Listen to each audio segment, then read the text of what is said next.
네, 여러분 안녕하세요. 우리 도덕 수업을 시작해 보도록 하겠습니다. 자, 오늘은 대단원 1의 중단원 5 도덕적 탐구 단원 중 첫 번째 시간입니다. 도덕적 상상력에 대해서 이야기를 해보도록 할 건데요. 우리 상상력이라는 말은 자주 사용하잖아요. 근데 이 상상력 앞에 도덕적이라는 말이 붙었어요. 그러면 일반적인 상상력과는 조금 차이점이 있겠죠. 그래서 그거에 대해서 점검을 한번 해보도록 하고요. 그 다음에 도덕적 상상력의 구성 요소를 알아보도록 하겠습니다. 우리가 수업 시간에 이 그림을 한번 살펴봤었잖아요. 그런데 가장 인상 깊었던 거는 선생님은 여기 있는 이 남학생을 보고 지금 그리고 이 여학생을 보고 도덕적인 도움이 필요할 것 같다라고 주장했던 게 인상 깊었어요. 왜냐하면 이 여학생이 지금 이렇게 좀 스토킹을 당하고 있다라고 주장을 하는 의견이 있었거든요. 근데 한편으로 보면 이렇게 숨어서 온다는 것 자체가 조금 무서워 보이기도 하고 한편으로는 자 그렇기 때문에 여러분들 이것도 도덕적 상상력의 대표적인 예시다라는 것을 이야기를 하면서 왜 그런지 설명을 해보도록 할게요.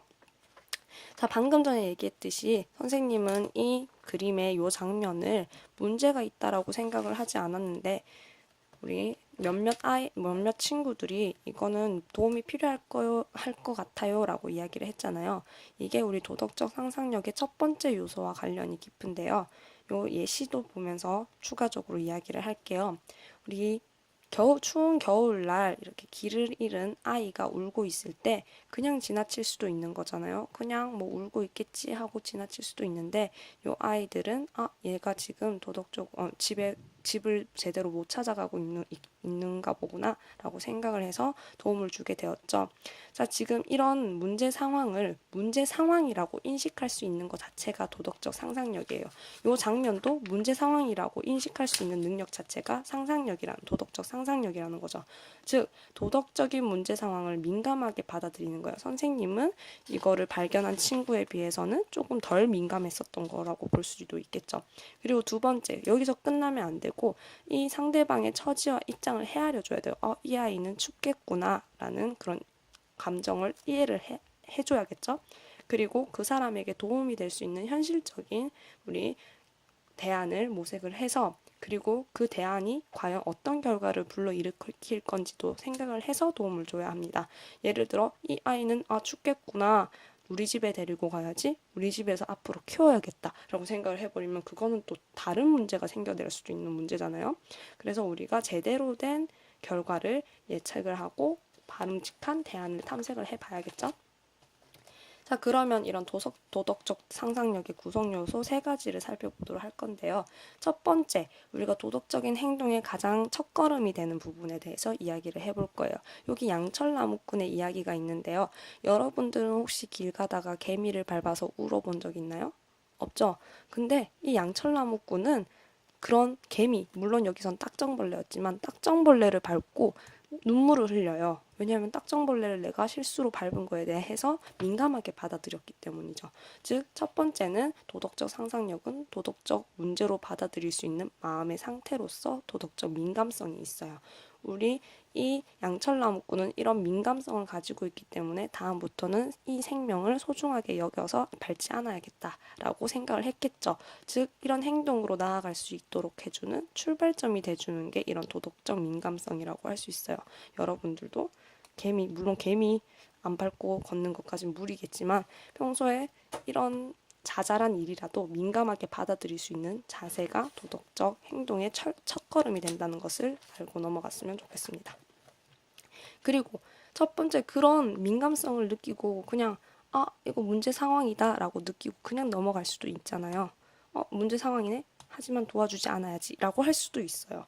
하지만 이 공감 능력이 그런 것들을 조금 더 보완을 해준다는 거죠. 공감이라는 것은 우리 감정을 공유하는 거잖아요. 말 그대로 상대방의 감정을 함께 느끼고 이해할 수 있는 능력으로서 우리가 그 사람을 봤을 때 나도 춥다. 저 아이를 보니 나도 저 입장이라면 춥겠다라고 생각을 하는 순간 그러면 제가 안 춥게 도와줘야지라고 적극적으로 도덕적인 행동을 하게 해주는 원동력이 된다는 거죠. 즉 우리가 불타오를 때 거기에 기름을 부어주는 요소라고 보면 돼요. 공감이라는 능력이.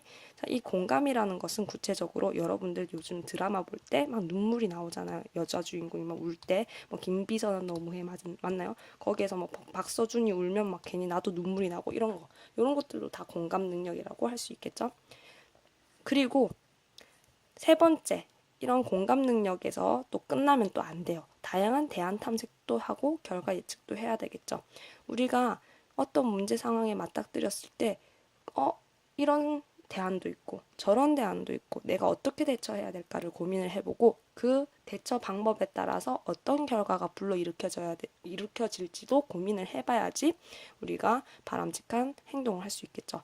왜냐하면 이런 고민을 많이 할수록 보다 바람직한 결정, 후회하지 않는 결정을 할 수 있어요. 안 그러면 이런 아무 대안 탐색을 안 하고 그냥 충동적으로 하게 된다면 어떤 일을 하고 나서 후회하게 되는 경우가 발생하기 때문이죠. 후회하지 않기 위해서는 우리가 다양한 대안 탐색, 결과 예측을 할 수 있는 그런 도덕적 상상력의 구성 요소를 길러야 되겠다라는 부분입니다. 결국 우리가 도덕적 상상력이 풍부하면 어떤 점에서 좋냐면요.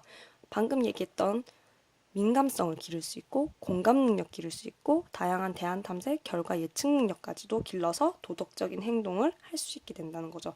그럼 도덕적인 행동을 하면 나만 좋을까요? 아니겠죠. 다른 사람에게도 영향을 미쳐서 보다 바람직한 공동체가 될 수 있다라는 부분까지 알아두시면 좋겠습니다. 자, 그러면 이제 우리 11쪽 우리 학습지 요약된 부분 빈칸 채우기 한번 같이 볼게요. 이거 복습이라고 생각하고 한번 볼게.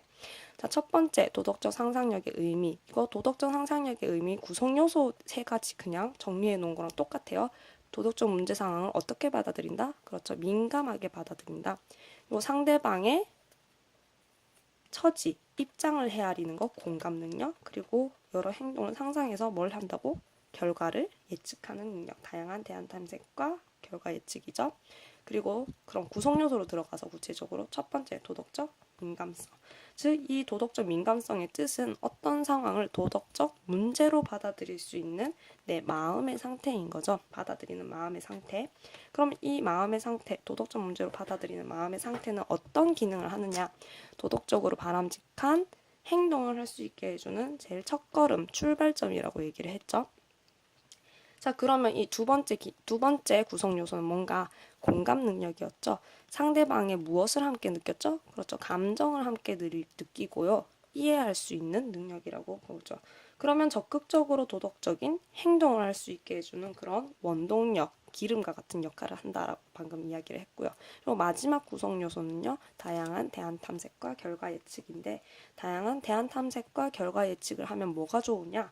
우리가 보다 바람직한 결정을 내릴 수 있다라고 이야기를 했고요. 그리고 마지막으로 우리 이런 도덕적 상상력이 왜 중요한가? 이 세 가지 구성 요소를 통해서 우리가 도덕적인 행동을 할 수 있게 되고 나아가서 바람직한 도덕 공동체를 형성할 수 있다라고 이야기를 했습니다.